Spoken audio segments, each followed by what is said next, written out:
역대상 11장 1절에서 3절 함께 읽겠습니다. 온 이스라엘이 헤브론에 모여 다윗을 보고 가로되 우리는 왕의 고륙이니이다.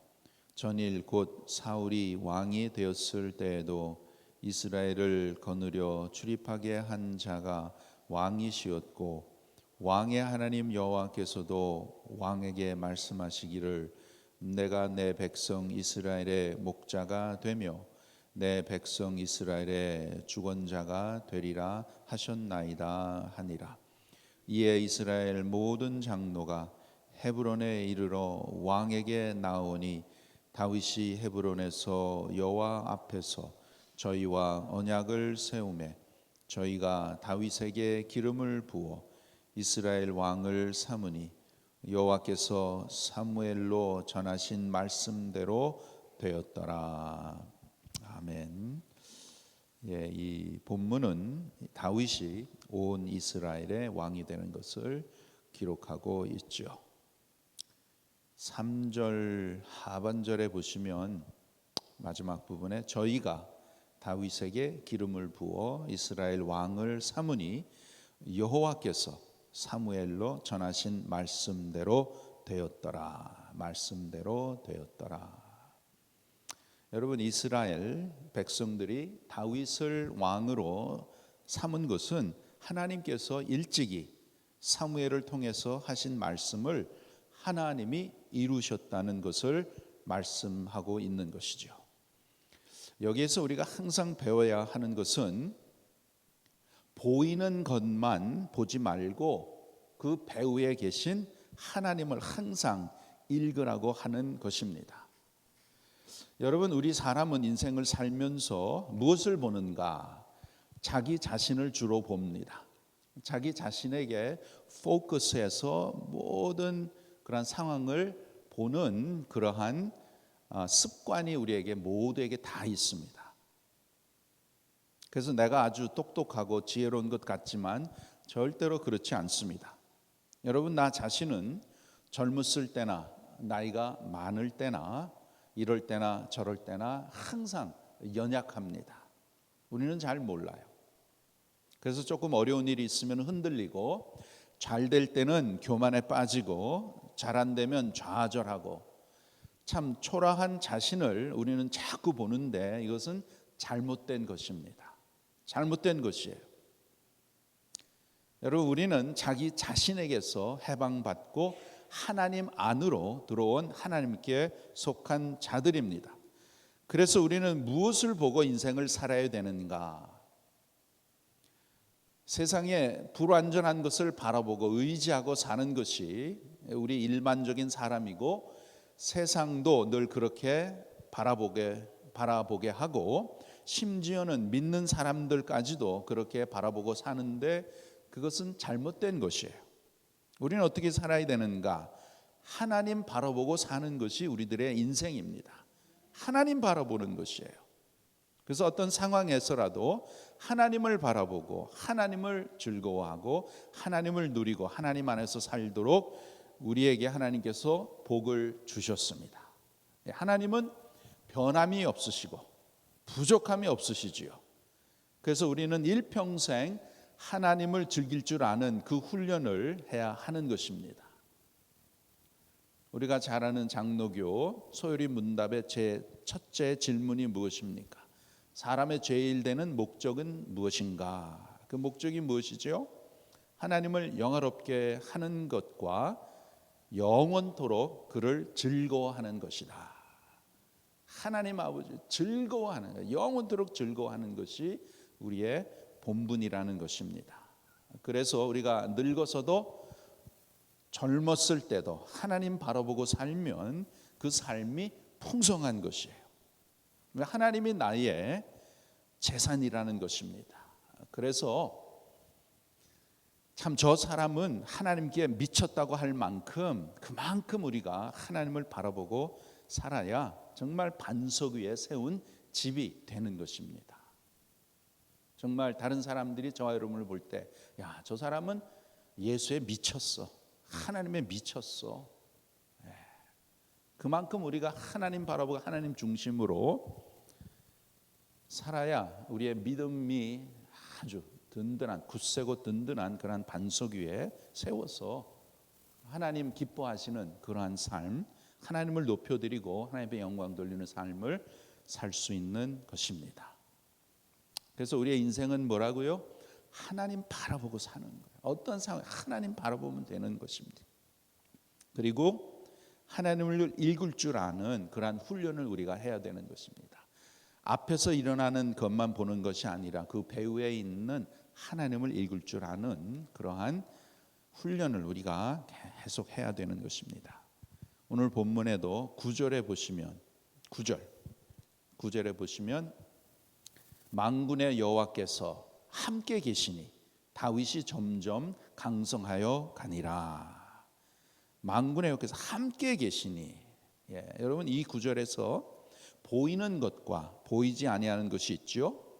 다윗이 점점 강성하는 것은 보이는 것이고 만군의 여호와께서 함께 계시는 것은 보이지 않는 거예요. 사람들은 보이는 것만 보고 보이지 않는 것은 못 봅니다. 근데 우리 하나님의 백성들은 항상 보이지 아니하시는 하나님을 우리가 읽어야 하는 것입니다. 여러분 캄캄한 밤에 달과 별을 보듯이 인생의 어둠 속에서 잘 될 때나 안 될 때나 항상 하나님을 보는 훈련을 일평생 우리가 하는 것입니다.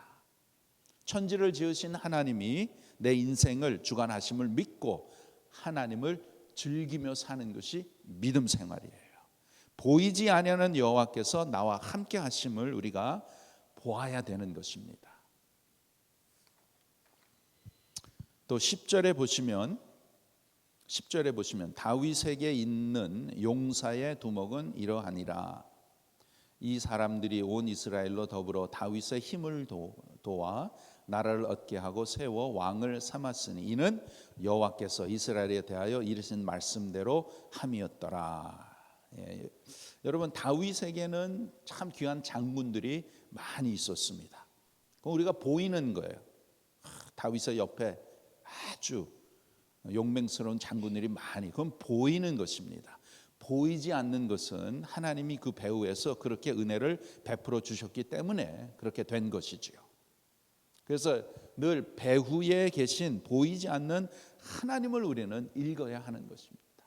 표면에 나타나는 그러한 일들, 그것만 보고 우리가 걱정하고 근심하고 그렇게 되기가 쉽지요. 그러나 거기에 그것만 보는 것이 아니고 그 배후에 하나님이 역사하시고 하나님이 함께 하시고 하나님이 도우시는 손길, 그것을 우리가 볼 수 있는 그러한 믿음의 성숙함으로 우리가 훈련하고 나가야 될 줄 믿습니다. 시편 92편 귀한 말씀 소개하겠습니다. 시편 870페이지. 시편 92편 14절 말씀. 870페이지. 시편 92편 14절 말씀입니다. 870페이지 시편 92편 14절 함께 읽겠습니다. 늙어도 결실하며 진액이 풍족하고 빛이 청정하여. 이것은 나이가 먹고 늙을지라도 이렇게 하나님께서는 늙어도 결실한다. 또 진액이 풍족하다. 빛이 청청하다. 이렇게 말씀하셨습니다. 나이가 들어도 그 사람의 그 중심에는 하나님이고 그 사람의 자랑은 하나님이시고 하나님을 즐기고 살기 때문에 늙어도 결실하는 거예요. 진액이 풍족하다는 거예요. 또 빛이 청청하다고 하나님이 말씀하시는 것입니다. 그래서 우리가 살면서 우리는 무엇을 바라보고 살고 무엇을 의지하고 살고 무엇을 통해서 즐거움을 찾고 기쁨을 얻고 힘을 얻는가? 하나님의 백성에게는, 하나님의 자녀에게는 하나님을 바라보고 하나님을 기뻐하고 하나님 안에서 즐거움을 찾고 그러한 하나님 자신이 복이 되는 그러한 귀한 복을 우리에게 주신 것입니다. 그래서 여러분, 우리는 나이가 들어도 물론 우리의 육신은 점점 연약해지고 약해지지요. 병도 들지요. 그러나 하나님 말씀하시는 것은 늙어도 결실을 한다. 그 결실이 무엇일까? 늙어도 열매를 맺고 진액이 풍족하고 이 속사람이 새로워지고 새로워져서 어떻게? 그 중심이 하나님에 가 있고 하나님의 소망을 두고 하나님을 즐거워하고 몸은 연약해서 힘들고 아프고 그러한 가운데서도 하나님의 은혜를 사모하고 하나님이 주시는 힘과 능력으로 잘 견디고 그러한 가운데서 하나님과 아주 이 귀한 시간을 보내고 주님으로 인해서 기쁨을 얻고 힘을 얻는 그러한 가운데 결실을 하는 그러한 인생이 된다는 것이지요. 어느 젊은이가 예수님께 질문을 합니다. 이 온 성경을 한마디로 요약하면 무엇입니까? 그랬더니 예수님께서 뭐라고 하셨어요? 하나님을 사랑하라. 마음과 뜻과 정성과 힘을 다해서 하나님을 사랑하라. 여러분, 이것보다 행복한 것은 없는 거예요. 하나님 사랑하는 것. 근데 여러분, 하나님의 백성들, 저와 여러분은 하나님을 사랑할 수 있는 허락을 받은 사람입니다. 아무나 다 하나님 사랑할 수 있는 게 아니에요. 세상 사람들은 하나님 모르니까 하나님 사랑할 수도 없고,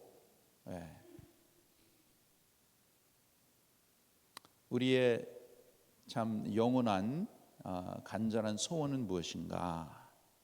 하나님을 영원히 사랑하는 것에 행복이 있고 거기에 참 능력이 있고 힘이 있는 줄 믿습니다. 그래서 여러분, 우리가 신앙생활 하면 할수록 고목나무가 되지 말고 우리 속에는 하나님을 사랑하는 마음이 더욱 불일 듯이 일어나는 것이 정상입니다.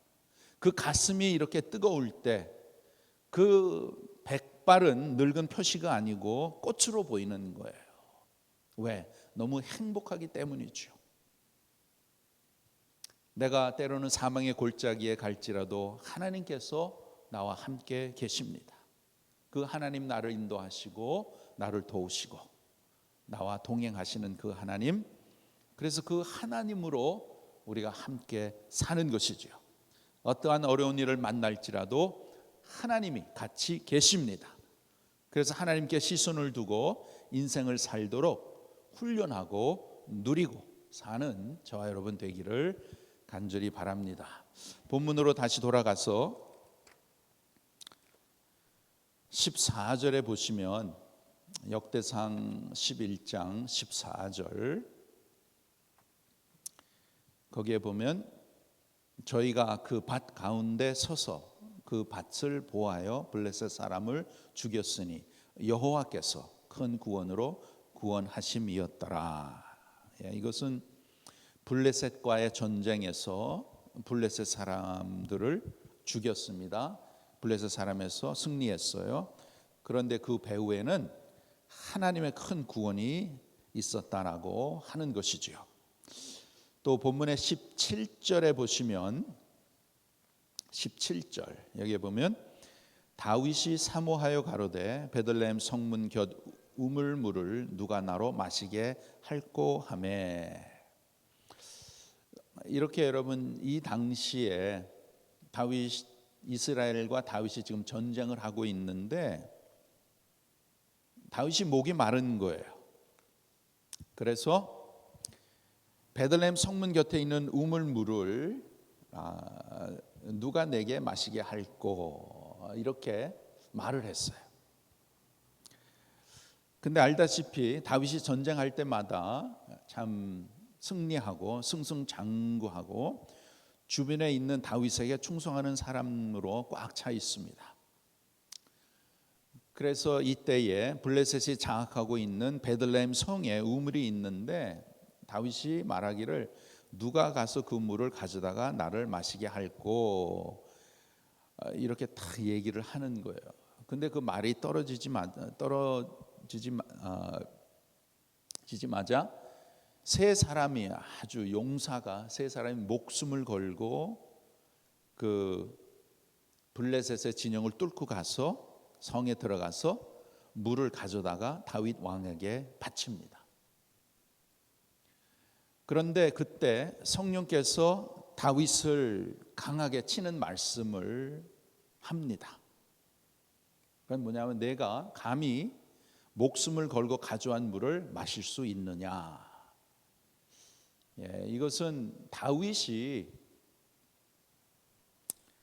물론 자기가 목이 말랐죠. 그런데 그러한 말을 함으로써 자기의 그 부하들이 목숨을 걸고 가서 왕이 목이 마르니까 목숨을 걸고 가서 이제 물을 가지고 왔는데 이것은 하나님께서 다윗을 통해서 깨닫게 하는 것이 무엇이냐면은 다윗의 교만함을 깨닫게 하시는 거예요. 그리고 내가 감히 목숨을 걸고 가져온 물을 마실 수 있느냐. 그래서 다윗이 하나님 앞에 자기가 교만했음을 깨닫고 잘못된 것을 깨닫고 다윗이 회개를 합니다. 그리고 18절 마지막 부분에 뭐냐면 다윗이 마시기를 기뻐 아니하고 그 물을 여호와께 부어드리고 가로되 내 하나님이여 내가 결단코 이런 일을 하지 아니하리이다. 참 다윗이 이렇게 참 잘 나가고 이렇게 할 때에 그러한 교만이 들어올 수 있는 것처럼 우리 안에도 얼마든지 이 교만이라는 것이 들어올 수 있죠. 그러한 가운데 귀한 것은 성령의 음성, 하나님의 음성을 들을 수 있는 것이죠. 여러분, 우리 안에는 하나님의 음성을 들을 수 있는, 자기만이 들을 수 있는 하나님의 음성이 있습니다. 참 귀한 것은 다윗이 완벽한 사람은 아니죠.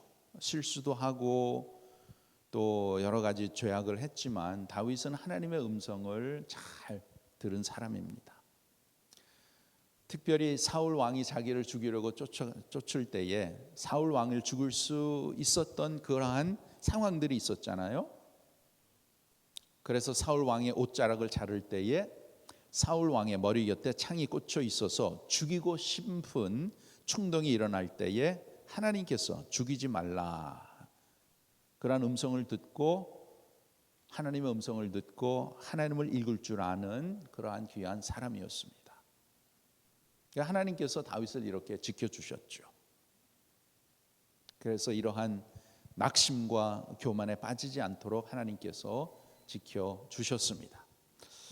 여러분, 우리는 늘 내 인생에 하나님의 은혜가 일하시는 것을 바라보고 누리면서 사는 것이 우리 믿음 생활입니다. 그래서 우리의 소원하는 기도는 하나님, 내 일평생에 하나님 아버지를 더 알게 하여 주시옵소서. 하나님 아버지를 더 사랑하게 하여 주시옵소서. 하나님을 더욱더 즐기게 하여 주시옵소서. 나의 삶을 통해서 하나님 앞에 더욱더 영광을 돌리는 그러한 삶을 살게 하여 주시옵소서. 이러한 소원이 우리 모두에게 있고 이러한 믿음 생활을 하는 가운데에 오늘 특별히 하나님께서 말씀하시는 것은 인생은 하나님을 바라보는 것이요.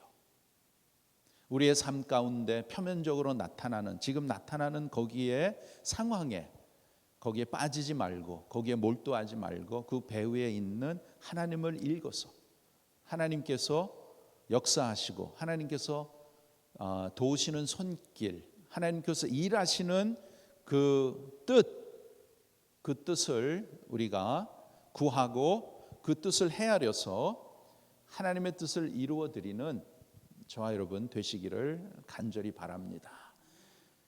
참 우리의 인생의 목적 항상 하나님 중심으로 하나님 바라보고 내 삶 가운데 하나님께서 오늘 이 시간까지 인도하시고 함께 하시고 또 도우시는 그 손길이 거기에 있었구나. 그래서 주님을 더욱더 바라보고 사는 우리의 믿음 생활 되기를 간절히 바랍니다. 기도합시다. 아버지 하나님, 주님의 은혜 가운데 오늘도 저희들에게 귀한 생명 또 건강, 귀한 하루를 허락하여 주셔서 주님 앞에 나와서 하루의 첫 시간을 드리게 하시고, 오늘도 성령을 통해서 주의 음성을 듣게 하여 주시고, 우리의 마음을 주님 앞에 드릴 수 있는 귀한 시간 주신 것을 감사를 드립니다. 귀한 말씀을 통해서 우리의 삶의 목적이 늘 하나님을 바라보고 하나님이 이루시는 그 뜻과 그 섭리를 우리가 깨달아 순종하며 하나님을 잘 모시고 주님과 동행하며 주님을 즐거워하는 사는 것이 우리의 본분이요 우리의 믿음 생활이라는 것을 오늘도 말씀을 통해서 깨닫게 해주시니 감사를 드립니다. 늘 주님 앞에 서서 주님 중심으로 주님의 뜻을 이루어 드리게 하시고, 주님께서 날마다 베풀어 주시는 한량없는 은혜와 사랑 더욱더 많이 깨닫게 하여 주셔서 우리의 남은 생애가 더욱더 풍성하고 풍요롭고 주님 앞에 영광을 올려드리는 귀한 삶을 살아드리는 우리 모두가 되도록 은혜를 베풀어 주시옵소서. 우리 아버지께서 저희들의 각 사람의 참 삶을 오늘 이 시간까지 주관하시고 인도하여 주시고 함께 하시는 줄을 믿습니다. 주님의 몸된 교회 오늘 이 시간까지 하나님 인도하시고 지켜주시고 또 함께 하시는 줄을 믿습니다. 하나님의 선하신 뜻, 우리의 기도를 통해서 우리의 믿음을 통해서 하나님 더욱더 이루어 갈 수 있도록 하나님 역사하여 주시고, 귀한 성도들의 마음에 하나님을 더욱더 사랑하고 하나님을 사모하며 하나님의 능력과 하나님의 지혜와 하나님의 권능으로 우리에게 맡겨주신 귀한 사명 잘 감당하는 우리 모두가 되게 하여 주시고, 특별히 주님의 몸된 교회 하나님께서 능력의 손으로 붙잡아 주시고 하나님께서 도우시는 손길로 함께하여 주셔서 더욱더 복음의 빛과 하나님의 뜻을 이루어드리는 귀한 교회가 되도록 은혜를 베풀어 주시옵소서. 오늘의 모든 삶을 주님 앞에 올려드립니다. 성령 충만한 가운데에 성령님과 동행하게 하시고 성령의 인도함을 받는 우리 모두가 되도록 도와주시옵소서. 예수님의 이름으로 기도하옵나이다. 아멘.